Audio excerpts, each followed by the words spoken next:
intitulada Experimentações Linguísticas e Hibridações de Linguagens em Grão, poema digital de Álvaro Andrade Garcia.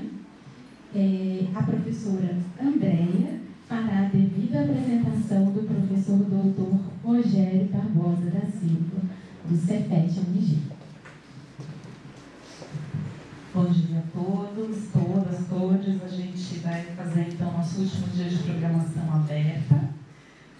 Queria agradecer mais uma vez a presença de todos e também comentar que eu estou muito feliz com esse evento, né? Eu acho que tem sido uma conversa muito legal. Acho que a gente ainda está retomando as atividades presenciais depois da pandemia e, assim, achei que foi muito bom encontrar todos vocês, né? A imersão que a gente teve aqui para falar sobre literatura digital.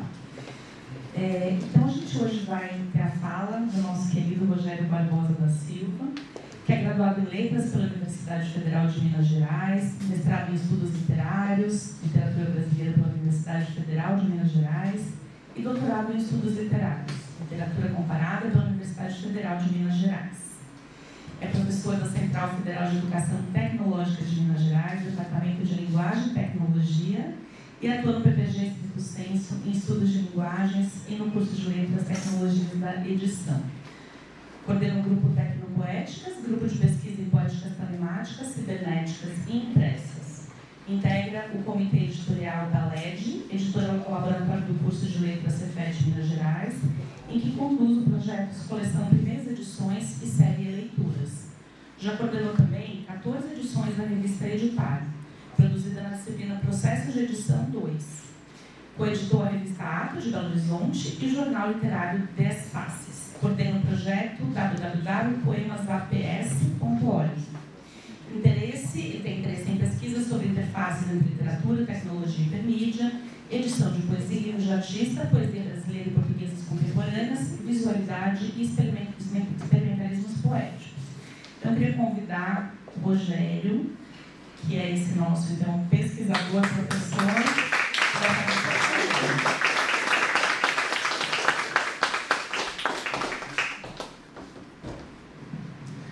Bom dia a todos. Queria agradecer muitíssimo a apresentação de Andréia.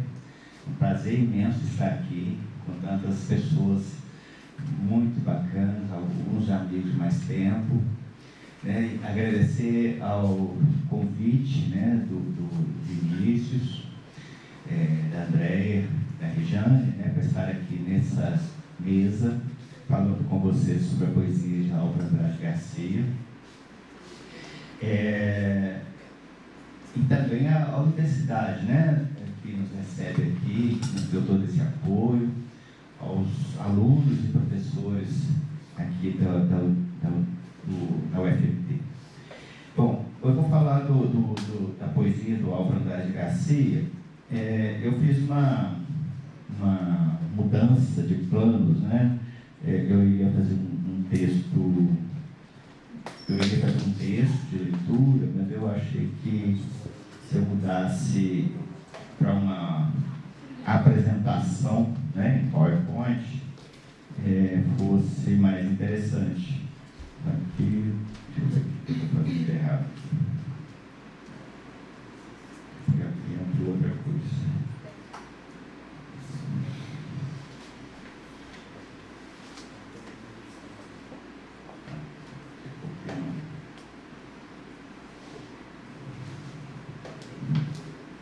Está certo, aqui para mim está diferente. Bom, então eu vou falar um pouquinho, eu coloquei esse título, inicialmente, Experimentações Linguísticas e Hibridações de Linguagem em Grão, poema digital de Álvaro Andrade Garcia. Eu acho que essa obra do Álvaro é uma obra muito importante na trajetória dele. Eu acho que é um dos poemas, na poesia digital brasileira, um dos poemas muito interessante, porque ele faz uma espécie de ligação, entre a produção literária, poética brasileira, da onde ele vem, para a poesia digital, né? E tem muito a ver, das coisas que foram ditas aqui ao longo dessa semana, muitas coisas vão ecoar um pouco nessa apresentação, principalmente por causa do poema, né, que Álvaro nos legou. Eu não trabalhei tanto ainda assim a questão linguística, porque eu vi que meu texto estava alongando demais e a minha fala ia ficar muito longa, mas eu trouxe elementos aqui na minha fala que vão deixar um pouco claro essa dimensão. Eu trouxe, para começar, né, esse poema, que é de um livro, um dos primeiros livros do Álvaro, que é o Improviso para Teclado e Flauta. Esse livrinho compôs um kit, né, eu vou falando isso aqui ao longo do texto, que formava o Quarteto de Sopros, que era um primeiro grupo que eles organizaram. Esse grupo se organizou para produzir poesia, tecnopoesia, digamos assim, né? Eu gosto desse termo, né, de tecnopoética, tecnopoesia. E nesse poema, eu fiquei um pouco imaginando, né, que essa ideia desse olho no lago escurecido, o absinto que tem aí, tem todo esse fluxo que nós buscamos quando mergulhamos nessa zona poética eletrônica. O olho é o centro, é o órgão nervoso, né, que vai nos permitir reimaginar esse mundo. Eu penso que muitas coisas que o Álvaro foi fazendo nessa poesia inicial, vou mostrando isso aqui ao longo da minha apresentação, tem a ver com aquilo que ele foi criando dentro do mundo digital, né? Então, essas pequenas metáforas, né, elas tinham, na verdade, uma construção ideográfica, tinham uma construção mental, né, poética, que foi conduzindo o Álvaro naquilo que ele foi experimentando e que vai chegar até o grão, né? Eu acho que é um lento processo de aprendizagem do próprio poeta com essa linguagem, né, metafórica e depois materializada, uma metáfora material, como diz Hayek.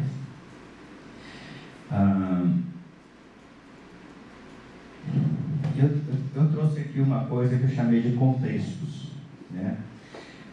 Eu botei um fragmentozinho de um trecho do Haroldo de Campos, lá foi publicado na Teoria da Poesia Concreta, mas que ele fala, né, eu peguei um fragmento mesmo, cortei, ele está falando do poema e livro, e eu coloquei isso: a poesia concreta assedia o objeto mentado em suas plurifacetas, previstas, veladas ou reveladas, num jogo de espelhos ad infinito. Essa coisa de montar um objeto, de pensá-lo nessas três dimensões, né, é o ponto que eu trato nessa pequena frase, né, nesse fragmento de frase dele. Eu coloquei aqui: o que significa essa visão ou previsão de Haroldo de Campos no contexto das poéticas na década de 50? Uma visão de futuro, uma ratificação da revolução das páginas pós-Mallarmé, Cotedé, nas cidades, né? Uma revolução do livro, uma perspectiva para o poema-objeto. Haroldo de Campos anteviu a revolução que vinha? Era apenas uma constatação de que o século aprofundaria o mergulho nas imagens? Porque quando depende muito como nós lemos a teoria da poesia concreta em cada tempo, como nós apropriamos de pequenos fragmentos, né? Michael nos deu um exemplo disso, relendo Décio Natali. Rejane falou uma série de coisas aqui ontem que também nos ajuda a pensar essa trajetória, né? Nas questões que nós estudamos, pensamos aqui ao longo dessa semana, tudo está se interpenetrando, né? E isso é outra razão que me fez destruir o meu texto e fazer um slide, né? Porque eu fiquei pensando que algumas afirmações começam a ficar peremptórias, e aí a gente tem depois esse caldo de discussões acumuladas, a gente tem que repensá-las, né? Então, eu penso isso aqui do Haroldo.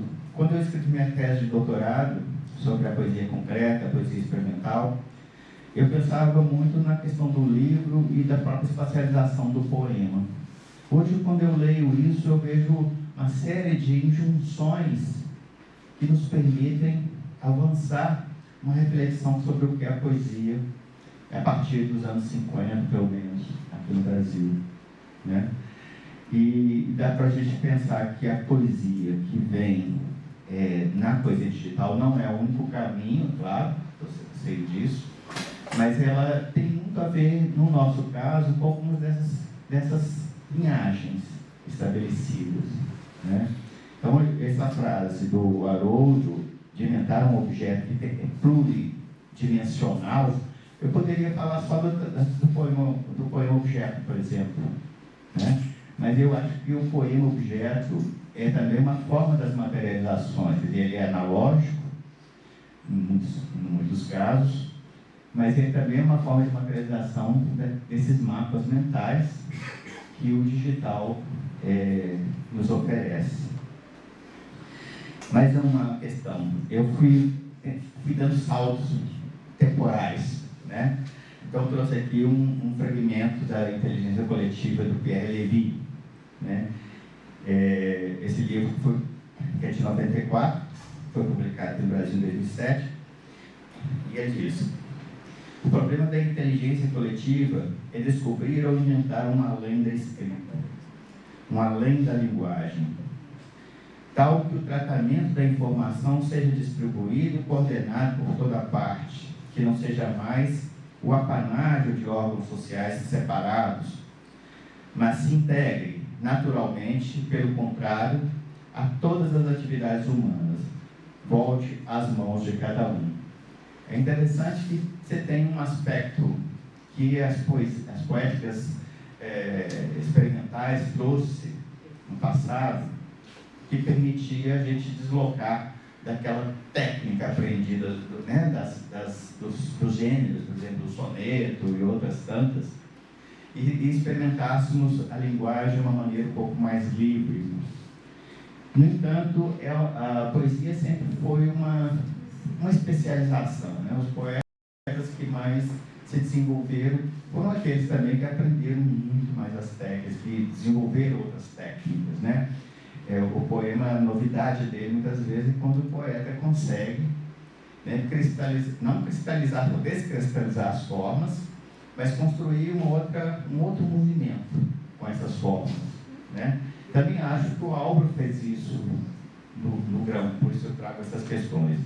Mas quando nós estamos nos anos 90, 30 anos depois do Haroldo, né, nós estamos pensando nessa dimensão do comunitário, do coletivo, e estamos pensando também numa ideia, numa utopia, que é cada um pode criar o seu próprio itinerário coletivamente, ou pensando de maneira integrada, né? A ideia do nomadismo que o Levy defende como uma nova forma do conhecimento, né?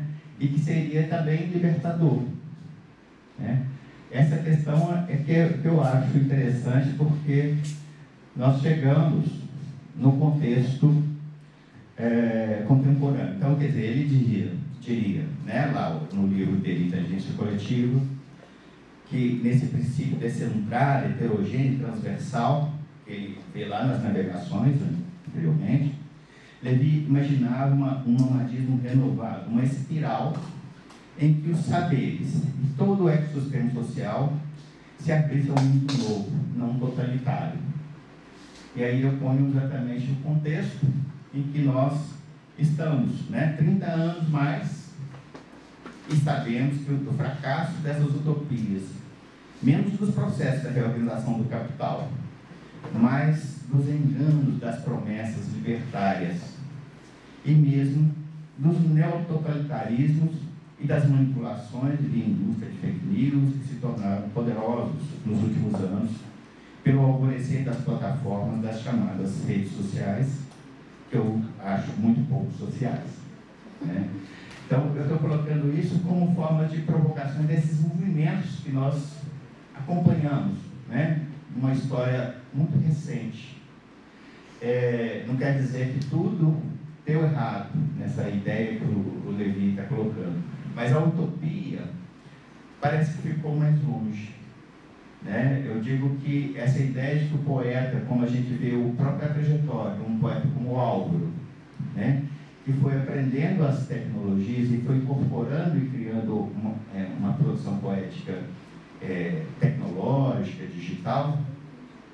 Quando a gente chega num estágio em que as plataformas, as corporações são donas de tudo e controlam o que nós podemos e o que nós não podemos, isso tira a ideia dessa liberdade, né? Ou seja, a possibilidade de nós programarmos.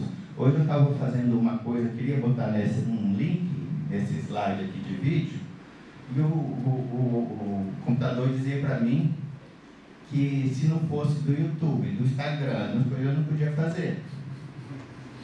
Não é? Então, assim, são coisas pequenas, mas são essas coisas pequenas que mostram para a gente que a tal liberdade que viria, ela não veio. A gente tem que ficar o tempo todo contornando essas questões. Então, é um problema que eu quero dizer que vem um pouco naquilo que se pensava que nós íamos criar coletivamente, né? Como o Levi coloca lá atrás. Bom, aí eu entro um pouco no Álvaro, na carreira dele. Eu vou fazer uma trajetória bem rapidinha, né? Quer dizer, ele começa publicando esse livro, que é O Beijo que Virou Poema, em 1984. Ele estava terminando, né, o curso de medicina, ele fala isso em entrevista que ele me concedeu um tempo atrás, em 2013, lá em Santa Catarina. E ele resolveu fazer poesia, escreve esse livro. É um livro que é engraçado, que eu conversei com ele naquela época, em 2013, e ele falava assim: não, mas esse livro não posso circular porque eu acho ele muito ingênuo. As pessoas me questionavam esse livro, mas meu pai gostava desse livro. Eu falei assim: ó, eu também gosto, porque ele fez uma coisa, por estímulo talvez da família, que ele criou uma versão chamada Fogo, né, que pegava, que tinha, nessa sequência de 2011, né, você usava no Kindle. Então, quando você estava lendo o Fogo, quando você pressionava o dedo na tela do Kindle, aparecia o poema antigo, que era do Beijo que Virou Poesia. Então, o que ele fez? Um palimpsesto desse poema, né? E que a gente tinha essas duas dimensões quando navegava no Kindle. Depois ele fez uma outra versão, que ficou funcionando no Maragano, até 2013, que podia ser usada no celular, mas que mostrava também, você conseguia navegar entre as duas versões do poema. A versão nova, que era uma espécie que ele chamava de poesia, a versão nova ele admitia como um poema. A versão antiga ele falava, o poema imaturo, né? Porque no poema novo, ele já, com essa ideia da ideografia, ele já tinha trazido uma concisão imensa do poema, já tinha trazido uma maturidade formal que talvez o primeiro livro não tivesse. Mas o primeiro livro tinha uma substância muito interessante. Inclusive, existiu uma outra versão do Fogo que foi feito como um livro de artista pela Daniela Caran, que é interessante. O poema, a primeira página, assim, é uma lixa. Você afiar as unhas, é questão amorosa, né? Tinha imagens aludindo ao fogo, papéis, né, transparentes que deixavam a gente ver, né, o fragmento anterior. Então, é um livro extremamente bonito, um único livro, né? Esse livro, ele falou assim, que tinha feito para que ele se perdesse. Aí o livro caiu nas minhas mãos. Eu disse, perdeu. Mas não pude. Depois ele me devolveu. Eu passei para ele porque era um projeto que ia ser feito. Mas é muito interessante essa coisa, quer dizer, nessa proposta dele, né? Então ele teve, e isso eu já estou dizendo aqui, que há uma questão do livro impresso, do livro digital, do livro de artista, né? Então são questões que vão derivando. O improviso, né, para teclado e flauta, de onde eu tirei aquele poema, era do Quarteto de Sopros. O Quarteto de Sopros foi produzido, isso que eu chamei aqui de ateliê, oficina literária informatizada. Nesse ateliê, eles imprimiam os livros, faziam livros impressos, mas faziam também os livros digitais. Então, muitas produções que eles fizeram nesse livro foram poemas animados, né? Então, eu vou dizer que... não, acho que eu não coloquei isso aqui agora. Eles faziam com um tipo de apresentador de PowerPoint, né? Antigo, que fala o avô do PowerPoint, né? Present Manager, que eles faziam a passagem, a transição de telas e iam animando o poema a partir dessa lógica do PowerPoint. Então, era muito... O livro, né, o poema digital, nessa época, era muito precário, assim, do ponto de vista tecnológico. Mas ele tinha algo que muitas produções brasileiras não tinham naquele período, que é a animação, né? E a imagem também, criando cisões com o verbal. Eu disse aqui que alguns desses trabalhos estão na seção fluxo. Se vocês entrarem, por exemplo, no site Ciclope, aí tem uma parte lá que é o livro dos fluxos. E aí, se descem pontos mais antigos, alguns desses poemas estão lá, né? Eu acho que eu passei num DVD que eu passei para vocês, tem também esses poemas. Ainda sobre as publicações, esses trabalhos antigos, eu citei então o Quarteto de Sopros, o Pepsi Machine, né? O Pepsi Machine é um vídeo poema muito interessante, esse eu acho que mais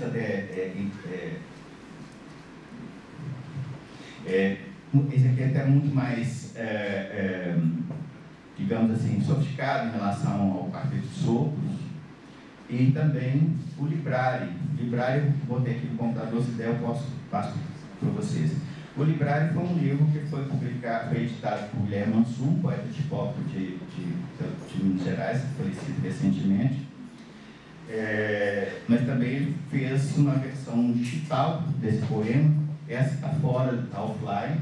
Eu consegui uma versão antiga que eu consigo navegar nela com essa adaptação do Flash. Foi feito em Flash, então já pertence à segunda geração. Posteriormente aos anos 90, né, o poema, eu já coloquei, foi nos anos 90 que ganhou a versão em Flash. A maioria está aqui, eu botei o link. Ainda das publicações, eu coloquei aqui há uma série de trabalhos da Adobe Flash 8, né? Alguns remediados na atual versão do site Ateliê Ciclope, outros constam num DVD do sítio feito em vídeo, né? Um vídeo de instalação 4.5 do sítio, em março de 2007, é o DVD. Esse DVD, então, feito em Flash 8, ele é, na verdade, uma versão do sítio que estava online naquela altura. Então, a gente consegue navegar nesses trabalhos mais antigos. O grão foi feito em 2012. E aí, ainda sobre a trajetória dele, eu trago essa questão. Uma entrevista que fizemos com Garcia, Patrícia Ricarte e eu, o poeta relata que a poesia o picou mais ou menos no fim do curso universitário, a um tempo que também chegava aos mercados o modelo PCXT, ou Lunchbox, 17 polegadas, com disquete para processador de texto e para dados. E aí eu fiz uma lembrança aqui, porque eu fui lendo esses poemas junto com esse livro da Heinz, que é Write Machine. Eu acho muito interessante esse livro, porque ele traz, mais até do que o Horizontes, né, para a literatura digital, porque ali ela traz umas experiências dela, ela vai contando um pouco, até com uma persona, né? Esse livro é bem interessante. E eu comecei a pensar que fazer um estudo sobre um poeta como o Álvaro, ele é um pouco se caminhar por um processo de aprendizagem das próprias produções maquínicas, né? Então eu fiz um pouco colado também essa minha trajetória aqui. E ele diz uma coisa que ainda, né? Então comecei a trabalhar com o computador e descobri uma coisa que hoje é óbvia. Isso de o processamento de textos transformar a palavra em uma geleia moldável. Ou seja, essa possibilidade de recorrer à edição infinitamente, de mexer, de mover. Muita gente se esquece como era o processo braçal de trabalho do escritor, de emendar, de bater por cima, de redatilografar coisas, ou transcrever, que é uma coisa que eu trago aqui até pensando nos estudantes, né? Muitos deles nunca tiveram experiência com a máquina de escrever, né? E aí, exatamente na hora que a gente fica refazendo por cima, cortando, né? Fazendo as interações. E a outra coisa que também, até mesmo às vezes os críticos literários esquecem, que o trabalho do escritor é um trabalho de mesclar coisas o tempo todo, de fazer pastiches de si mesmo, de ter textos, de mexer com a matéria, né? Ou seja, a gente não pensa quando está lendo um livro, exceto alguns casos, quando nós estamos fazendo uma crítica genética, etc., de que esse trabalho tem essa etapa de que tudo é mexido, de que tudo é ligado a uma série de coisas, os intertextos que estão ali. A gente procura a intertextualidade como sendo um aparato assim, acabado, né? De que o poeta leu o fulano e está fazendo uma outra. Mas a intertextualidade é um processo intenso na produção escrita, né? E isso faz parte dessa materialidade. Então, quando a gente vai falar de materialidade, no sentido da metáfora material, é tudo isso que a gente esquece como crítico às vezes, né? Pensa no produto acabado. Depois, ainda coloco aqui, desculpa se ficou muito pequeno, viu, gente? Eu tive que botar muito texto e tentar diminuir os slides, então foi feito muito corrido. Heidegger iria chamar mais tarde de tecnotexto, que é exatamente quando uma obra interroga a tecnologia que a inscreve, né, no livro Bright Machine. Quer dizer, interrogar a tecnologia que inscreve são muito poucas obras que fazem isso. Existe na tradição impressa, existe na tradição digital. Mas eu diria que toda a produção digital, praticamente, é uma interrogação dessa materialidade, né? Na medida que ela está, você está chamando de poesia, eu acho que é mesmo quando nós discutimos aqui ontem, essa questão né, no Instagram, etc. Tudo isso é uma interrogação desses gêneros que estão estáveis, ou aparentemente estáveis. A própria noção do livro, né, que é uma noção estável, Hayes fala isso no livro dela, que os críticos acharam que estava tudo pronto. O livro é a forma definitiva. Mas então o que acontece? Quando essa cadeia de produções alternativas vão chegando, elas vão sacudindo. Mas é claro que a gente poderia pensar isso nas vanguardas antigas, de vários momentos da produção literária, até a Grécia, sei lá, e a gente poderia questionar essa materialidade, claro, né? Mas eu acho que quando nós estamos mexendo nessa outra dimensão do digital, essas coisas elas não tem como mais você ignorar. Ou seja, você tem que lidar com a mídia, com um método de produção e com uma materialidade a qual nós temos que processar também na crítica, na leitura do texto, né? Então essa é uma questão que eu acho interessante que ela trouxe.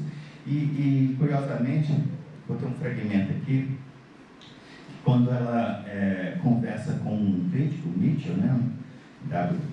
J. Mitchell, que defendia as relações interartísticas, né? A imagem e o texto. Mas quando ela vai mostrar para o trabalho digital, ele diz assim para ela: embora a imagem seja importante, é claro, a expansão da atenção literária deve parar por aí. Uma vez que a imagem tenha sido introduzida no quadro, por assim dizer, os críticos de literatura têm tudo o que precisam para lidar adequadamente com os textos literários. É a defesa de campo que aparece numa fala como essa, que existiu e existe, né? Acho que um pouco a fala da Regiane mostrava um pouco essas dificuldades dentro da própria teoria, da crítica literária, né? Você não recusa a interpenetração das linguagens, mas recusa esse movimento para fora, né? Recusa a transformação de uma obra naquilo que aparentemente não é literatura e não é arte, visual, por exemplo, né? Eu noto que, aparentemente, as artes visuais são mais tolerantes, mas é engano. Quando a gente faz lá em Belo Horizonte, não no SEAT, muitas vezes os eventos do SEAT, né, com o Pablo e outros, a gente vê que existe, que o literário ele acaba ficando num segmento muito fechado. Os artistas utilizam o tempo todo textos nos seus trabalhos, mas eles falam não é literatura. Eu participei de uma mesa, inclusive, com isso, discutindo, e as pessoas, não, mas eu sou das artes, esse texto literário entrou aqui, eu dou oficina na minha faculdade para os alunos e tal, trabalhando com os livros, mas isso não é literatura, né? E aí, quando você fala do ponto de vista da literatura para buscar alguma referência, cria-se um ponto de tensão. Então, essas coisas, elas não estão resolvidas, né? Elas estão tensionadas. E a tensão, eu acho que é também mais interessante, do meu ponto de vista, né? Então, eu digo um pouco dessas questões, que a metáfora material que ela diz, né? Ela diz assim, a ideia da metáfora material, de uma análise específica da mídia, é uma proposta, né? Que ela acha que tem que incorporar. E eu vejo que para os artistas, para os poetas, essas coisas, elas existem simplesmente. Eles produzem a sua obra. Quem cria os problemas são os críticos da vez, né? Uma outra coisa, que essa frase eu acho muito interessante, vi um texto do Álvaro Garcia, porque às vezes ele escreve alguns artigos, alguns ensaios também, refletindo sobre a questão do digital. E ele escreveu esse, que chamou-se Da Vida e Poesia, a Imaginação Digital. E ele diz o seguinte, a imaginação é uma forma de comunicação multissensorial e interativa, medida também por sistemas computacionais, como é a multimídia, mas que avança na busca de uma nova metáfora para a interface homem-computador, que abandone a metáfora da mesa de trabalho, da página gráfica, da linha do tempo, do console, do palco de teatro, enfim, todas aquelas metáforas usadas na construção dos softwares atuais. A imaginação é fruto da incorporação de linguagens e meios numa nova linguagem e meio, e não de sua utilização e justaposição. A imaginação é um processo mental compartilhado e construído em rede digital e humana. É a escrita leitura de textos vistos de uma forma mais ampla. Eu acho que essa definição dele ela é muito interessante, porque ela corresponde plenamente àquela ideia da metáfora material, da análise de mídia, das questões que a gente coloca, e ele mostra isso como um processo de construção mental. Quer dizer, um poeta como ele vai lidar com tudo, ele não vai lidar só com a palavra para escrever, ele vai lidar com todo o processo, todo um arcabouço de questões que são também específicos da mídia em onde ele vai publicar, ou seja, aquilo que a Raiz falava lá, que é o texto tem que interrogar a mídia, né? Isso é um fundamento desse tipo de escrita, né? E eu acho isso uma colocação muito interessante dele, que eu acho que está no processo. Aí eu peguei uma coisa aqui que é da Cláudia Kozak, que eu peguei num texto dela, que eu acho muito interessante, que ela coloca a tensão entre a programação e a construção, né? Uma conclusão de Cláudia Kozak sobre as questões decorrentes da chamada literatura expandida, desde Malamud. E ela fala assim, eu traduzi aqui, não sei se está boa a tradução, viu? A tensão entre a programação, construção e o acaso, portanto, dá um significado geral a esses trabalhos, além dos significados específicos que podem emergir dos textos. Quer dizer, existem os significados, né, no processo semiótico que emergem dos textos, mas no processo de enunciação, essa tensão ela está estabelecida como problema de construção, de criação, a construção do acaso, quer dizer, dentro de uma perspectiva na linha de Mallarmé, né? O acaso ele vai ser importante, né? Um poeta como o Haroldo, como o Augusto, né? A gente percebe que isso o décimo natário, essas questões estão o tempo todo transitando no terceiro. O Haroldo de Campos, inclusive, faz lá as galáxias, depois a máquina do mundo, que é baseado nesse processo, nesse pensamento, né? De que o acaso ele intervém. E o acaso intervém porque ele é provocado, né? Essa é uma coisa interessante, porque a gente pode pensar, tem uma parte do poema do Grão, que eu vou tentar passar rapidamente para vocês, em que o Álvaro anuncia uma coisa que é do Big Bang, né, acontecendo, mas só que, e aí ele fala a palavra acaso aparece ali, né? O poema está se configurando, há uma explosão que vai reiniciar o mundo, né? Só que esse início do mundo é uma construção mental, é uma poesia, né? É um processo de criação, é um artifício do poeta, né? Não é o fenômeno. Então, aqui eu acho que essa noção do acaso com relação à física é extremamente interessante, né? E eu digo isso aqui com relação ao Grão, né? Que é quando ele diz também que é importante essa interface entre o homem e o sistema computacional, que é uma outra questão que apareceu aqui nas nossas discussões, né? Eu digo assim, que Grão é para nós, ao mesmo tempo, um jogo constelar, pensando no Mallarmé, né? Mas não só no livro, é uma visão cosmogônica no céu e na terra. O homem, artista, joga com a linguagem, mas no Big Bang da poesia, o que importa é o que ele descobre de si mesmo. Quer dizer, aí nós voltamos com uma questão que sempre foi da criação artística, né? Essa descoberta de si, né? Ele próprio usa essa palavra cosmogônica, né? Eu digo aqui, por isso digo que Grão é uma metáfora do pequeno e do grande, do gesto inaugural e das energias vitais, uma semeadura cósmica a ressignificar nosso estar no mundo e planificação de uma poética ao mesmo tempo high-tech e votada ao reencantamento do mundo, isto é, que busca reencontrar a magia e a energia vital que nos conecta ao mundo vivo. Essa dimensão cósmica e, ao mesmo tempo, a dimensão poética. Mais um trechinho antes de eu passar o Grão. Cruzamentos semióticos, né? Quer dizer, as palavras e as imagens, os códigos, estão ali os mundos.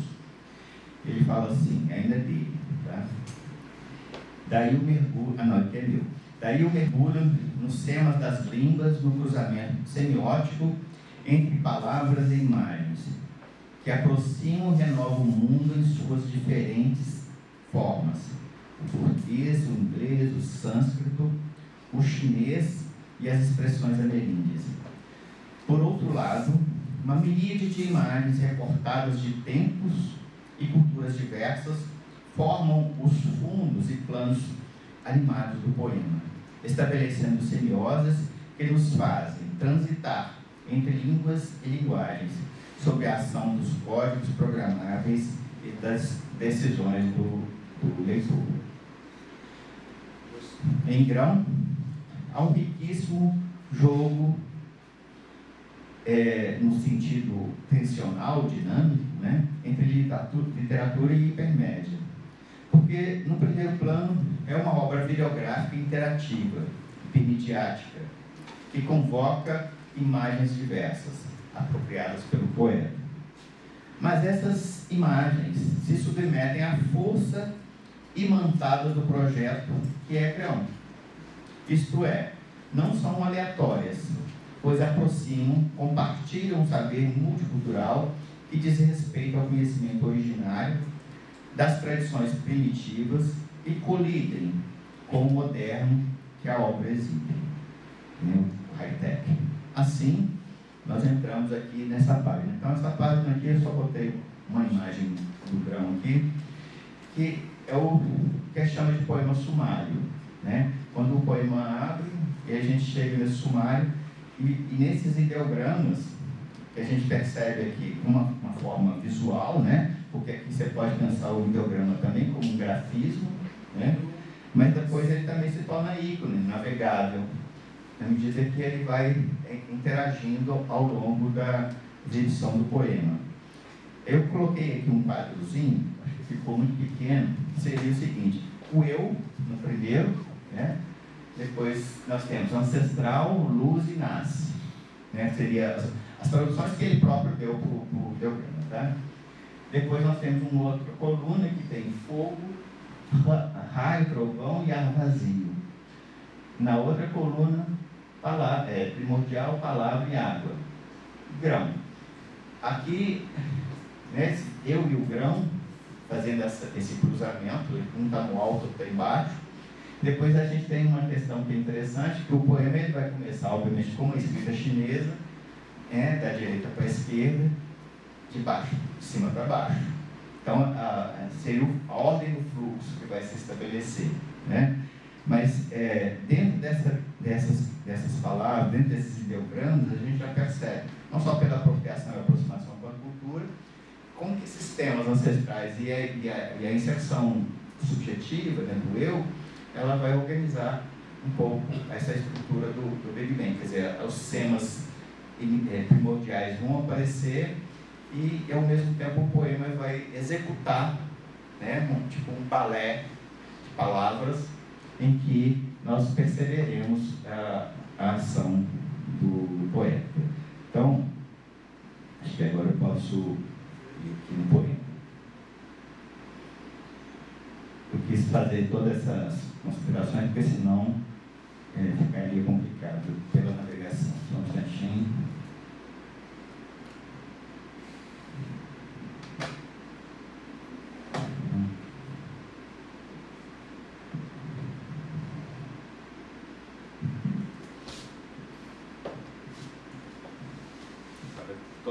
Torcer para que dê certo.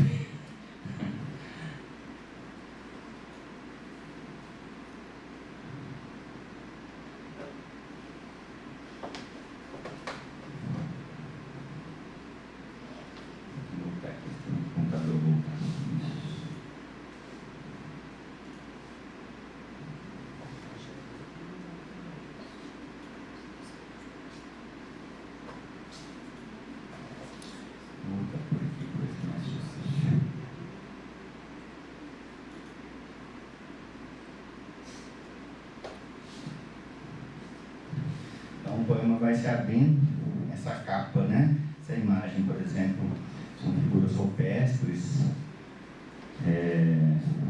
as mãos vão aparecendo, o grão, esse jogo das telas, né? Que a gente vai percebendo a aproximação e o afastamento. O primordial, que é como se fosse uma epígrafe do poema. E aqui, esses ideogramas que vão sendo postados, eles também vão ser elementos de navegação. Infelizmente, quando vocês acessarem o site, vocês vão ver isso, mas como um vídeo, então não fica evidente. A importância de navegar é isso. Então, ele já começa com um primeiro momento. Mas se eu não quiser que ele faça isso, eu posso fazer isso aqui, ó. Fazer ele voltar, e ele volta aqui na origem. Então, ele vai começar por esse. Eu vou clicar aqui só para vocês verem. Começa então com a epígrafe, abertura, primordial, que está esquerda para o direito. Primordial, penetra, suporte da lança, consorte, maravilha, austero, emana, desperta, eu, forma, consciente, pira, funeral, conhecimento, substância dos campos, realidade, natureza. Eu vou voltar só para você ver. Que como eu deixei ele fluir, né, a gente vê aqui no canto que tem sempre um marcador de tempo, ele já correu alguns aqui. Então, se eu chegar aqui e faz a pico, agora ele começa com essa imagem.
interessante que isso, que o tempo todo nós podemos navegar, nós podemos então deixar seguir a ordem, eu posso mudar, por exemplo, eu posso pegar um outro momento do poema, né, que ele vai me permitir então alterar essa hierarquia ou ordem, né, que o poeta tem. Então eu posso, por exemplo, agora voltar, se eu for aqui, por exemplo, nessa outra sequência,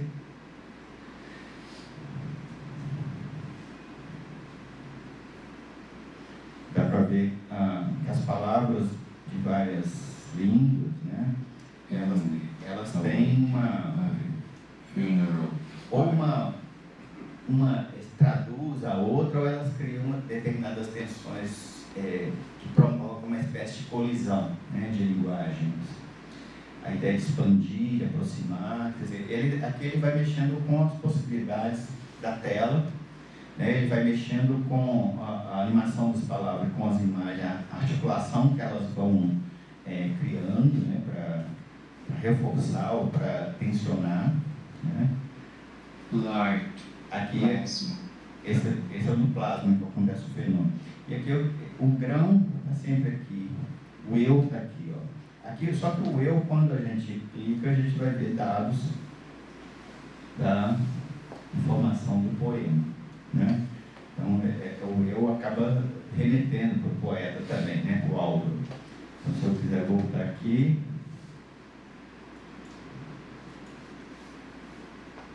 e volta e abre tudo de novo. Então, quer dizer, é uma configuração espacial, acho que deu para vocês perceber, não vou conseguir, eu posso parar também se quiser, né, deixar parado. Então, a navegação é em vídeo, né, uma forma de vídeo que vai permitindo uma travessia interativa, mas na medida que ela também vai criando, dentro desses fluxos, que seriam pequenas narrativas, que vão construindo né, a própria tradução do poema. Eu vou voltar aqui para... Eu acho que já são 10, 13, então acho que é preciso que eu corra.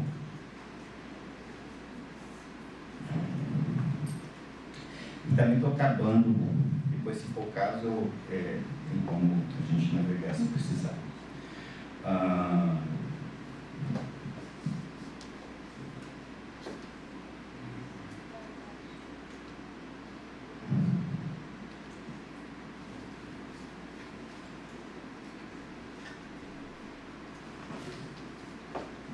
Então, o poema, ele na verdade, ele é parte de uma tradução dele, né, do Casastrama, eu coloco aqui adiante, e eu fiz uma referência aqui que eu achei muito interessante também, de um texto que a Angelina Ruizar fez sobre esse poema do Álvaro. E ela lembra uma questão que eu acho interessante, que ela fala assim, que na filosofia oriental, a consciência é intrínseca ao universo. A consciência permeia tudo. O ser é, de alguma forma, intrínseco ao universo como uma característica irredutível. Nessa visão, a consciência é inefável. Como dizem os místicos, a consciência vai além de nossa compreensão humana. Então, esses elementos têm a ver com essa carga, né, de conteúdo místico que algumas palavras e algumas imagens carregam no poema do Álvaro. Eu diria que grão, né, como ele indica lá na abertura, né, é uma tradução livre, então de parte do Casastrama, do Sócrates, o Tantra, né, que confere ao poema também uma explicação sagrada da criação. E também eu coloquei aqui uma informação, que é essa ligação, né, entre as filosofias hinduístas e chinesas. Ele diz assim, ao explicar, eu digo assim, explicar detalhes da imagem de Kaliyantra, pintura do Rajastão, da Índia, com a qual abre a epígrafe imagética do poema, o poeta nos lembra que o círculo exterior é avidya, ignorância. Depois vem 8 pétalas: terra, água, fogo, ar, éter, manas, mente e buddhi, o intelecto. A gente percebe que os fluxos que ele constrói tem muito a ver com essa tradição que ele vai montando na lógica do poema. E as palavras aparecem como líder, né, desses fluxos. Eu diria que se percebe que não apenas os fluxos, mas as palavras que vão se repetindo explicitam essa força reconstrutora dos mundos, enquanto o poema se refaz seguidamente e se deixamos ligar com os fluxos, com os próprios mundos. O poema fica o tempo todo em looping, né? Então o mundo está sempre se reiniciando. E aí, enfim, o poema evoca sempre a renovação. Nas sequências, os fluxos e as narrativas encadeiam, iniciaram pelo grão e segue. Do elemento primordial evoca-se o passado, né? Trineta, suporte, da lança, consorte, maravilha, emana, desperta, eu, forma consciente, pira, funeral, conhecimento. Eu acho interessante nessa sequência como a gente percebe um movimento de renascimento, né? Por isso que eu coloquei aleatoriamente, eu não coloquei todas as palavras aí, né? Assim como de vac, palavra, lavra, Eva, ovo novo, também é um processo em que a linguagem se deixa recriar, e por contato com outra língua, muitas vezes, né? E, é claro, o ovo e o novo, a gente já sabe desde Augusto de Campos. Então, olha como é que ele tem uma ligação também com a poesia concreta, né? Com essa tradição visual. Ou quando ele pega mãe, Maia, Yara, progenitor, profeta, genitor, feto, gene, genitor, né? Tudo a vida está fluindo nessas escolhas léxicas que ele vai fazendo, né? Agni, Igni, Thor, raio, na verdade, eu errei a palavra, e raieiu, né? Aí nessa palavra aparecem as sílabas em todas as cores, que tem a ver com a tradição hindu. A fala, a pronúncia, o sêmen, a semente. Então são os elementos que mostram que essa reconstrução sempre presente, né, do poema. Eu botei só uma coisinha e também acho interessante como ele brinca, né? Porque, na verdade, ele vai ter alguma sequência, mas a última palavra nova que aparece no poema mesmo é quando aparece viração. Viração vira change, né? Então a mudança se estabelece. Que é o último fluxo, vai ser uma repetição de algumas sequências.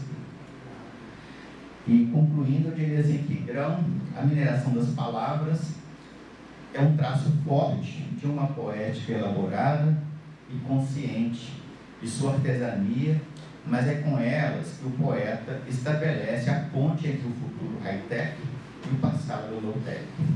Com linguagens interpenetradas, renova-se o fazer poético e mantém-se um compromisso social do poeta da poesia. Grão estabelece ao mesmo tempo uma ruptura temporal e uma retomada das tradições coletivas. Então, por isso que eu acho que aquela ideia que eu estou desenvolvendo o texto com o Pierre Lévy, ele é importante, porque, inclusive no Managana, né, que eu não coloquei aqui, quando ele cria o software Managana, o Managana não é só um software de distribuição ou de produção, mas ele é uma comunidade, cada poema forma a sua própria comunidade.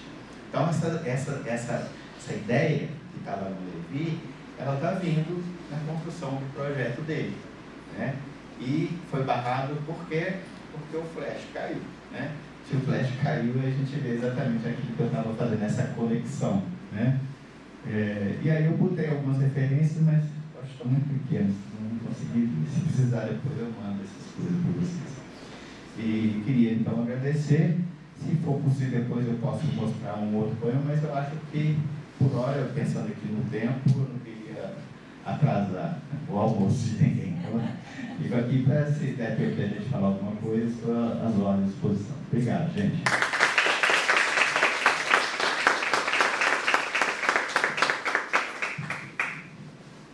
Chegadinha aqui, para nossa gravação, apareceu.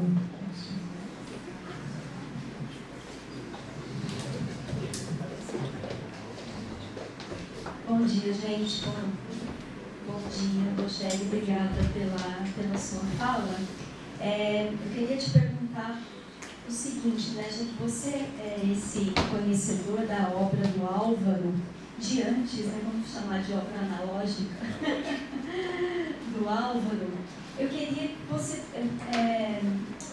explicasse um pouco, enfim, comentasse um pouco para a gente, na sua opinião de crítico e de pesquisador dessa obra que é analógica, mas também digital, se você vê uma solução de continuidade entre, não estou chamando de fase, mas eu sei que não é uma boa palavra, né?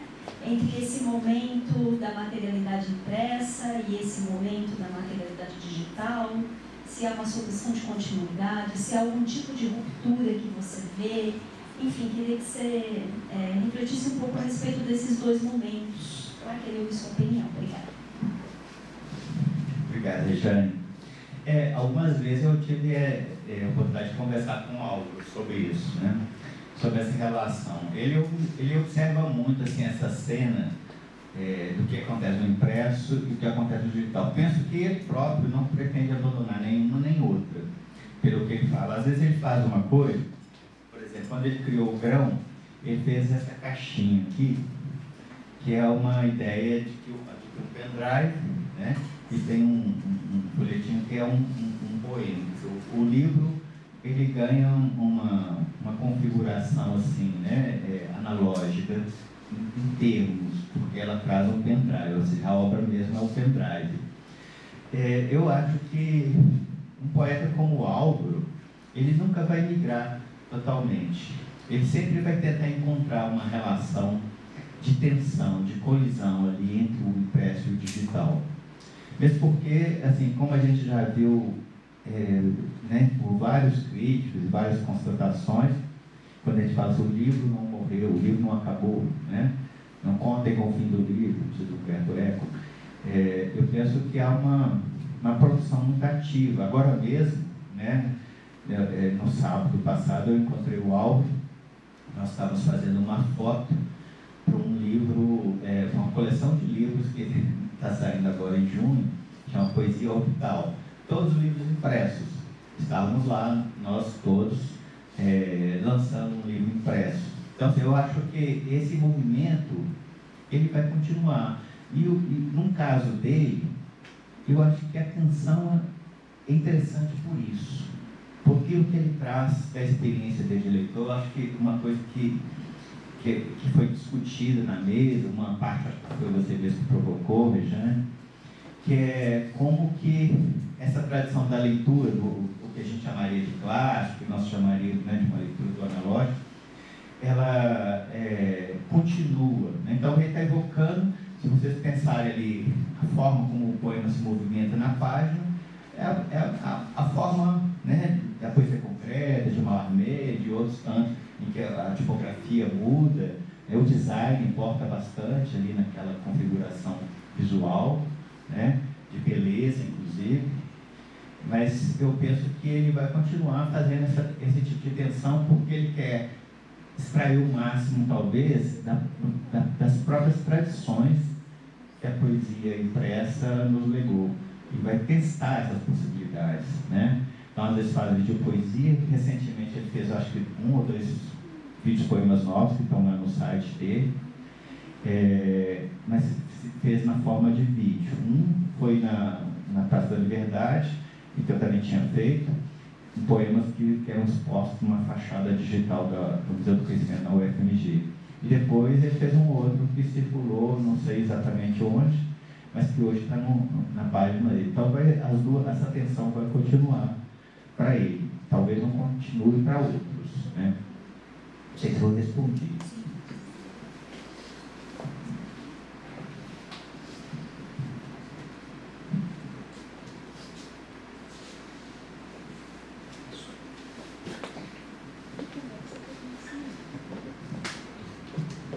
Bom dia, pessoal.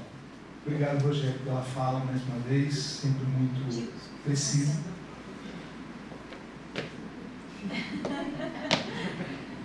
Muito precisa e pontual. Eu queria fazer uma pergunta mais genérica, pegando no gancho do que você falou sobre a crítica genética. Como se tem trabalhado, se você pesquisou algo sobre isso, essa questão genética nas obras digitais? dada a obsolescência que foi dito tanto aqui, as coisas se perdem, a gente perde o acesso e tudo mais. Essa vertente crítica, tem bastante estudo na área, não tem? Como tem sido essa relação? Obrigado, mais uma vez. Tem acontecido, sim, trabalho nessa linha. Eu vi recentemente um próprio trabalho do Pato Bobilha nessa de crítica genética. Acho que uma das questões que é decorrente disso é a forma de tentar encontrar os acervos. Eu acho que a própria exposição do Michael ali mostra um pouco para a gente como é possível você investigar um pouco também, né, esses códigos, esses processos. Então, assim, é claro, pode acontecer de haver perdas de documentos que você não vai encontrar. Mas eu acho que a pesquisa dele mostra um pouco nessa tentativa de buscar os documentos, de tentar enxergar os processos, né, que essas obras trouxeram, né, para poder conseguir entender também questões ligadas à sua produção, ao seu contexto e até a recodificação dessas obras. Acho que, pelo menos pelo que eu entendo, é por aí. Eu não tenho estudado muito essa questão da crítica genética, mas eu acho que dentro do processo de remediação é um pouco um caminho que se tem, né?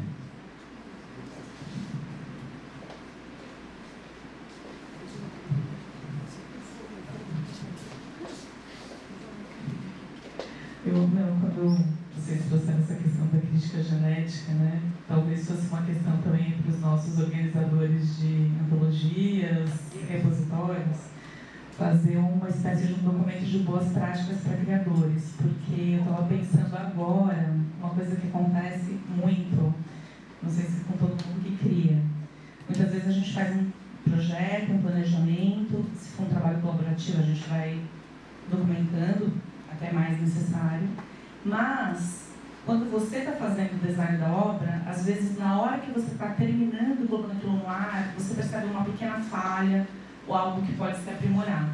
Como a gente está usando várias plataformas, às vezes eu faço uma pequena correção ao final, esqueço de salvar aquilo como documento e depois nem lembro em qual plataforma eu estava. Então, às vezes, quando alguém me pede para ter os originais de um trabalho, eu tenho muita dificuldade para encontrar, porque essa dispersão do digital, por mais que a gente crie pastas, eu sou bem organizada com pasta, mas às vezes eu percebo um erro na última hora. E eu vou lá e faço uma correção, às vezes eu mudo de uma plataforma para outra, percebo que é mais fácil corrigir uma plataforma que não é a original que eu estou trabalhando, e aí para o próprio criador isso se perde um pouco. Então talvez fosse interessante pensar. Não sei se o Rogério concorda com isso, não sei se o Álvaro é mais organizado. Eu concordo plenamente, porque talvez esse processo, né, talvez na própria produção, a gente tem que documentar, né? É uma coisa que eu vi acontecer, né, no último obra que a gente tentou criar em coletivo. O Cláudio estava lá, foi no simpósio de informática, nós produzimos muita coisa. A sorte que a gente produziu muitos dos documentos, muitos elementos no próprio Google Drive. Então a gente consegue ir lá e tentar enxergar, por exemplo, o que eu pedi para fazer com o meu poema no meio. Então tem lá uma descrição. A gente vai fazendo, gerando um documento em Google Docs e vai às vezes escrevendo. Mas eu acho que nós não temos dessa parte lá, não está descrita a parte do que os programadores estavam pensando, sabe? Então, eu concordo plenamente com o que você está colocando, porque é preciso documentar essa parte também. Nós documentamos o conceito que nós estávamos desenvolvendo, mas não documentamos a parte da programação que estava dependendo dos outros programadores. Provavelmente, se nós formos refazer, porque a obra ficou parada, né, eram 2 livros, um livro infantil e um livro para adulto, e esses 2 livros ficaram parados. Eu acho que a chance da gente reunir aquele grupo que estava programando é quase nula, né? Então, provavelmente, algo que for feito vai ser feito quase com um livro inaugural de novo, a partir daqueles conceitos que nós estabelecemos. Estou de acordo.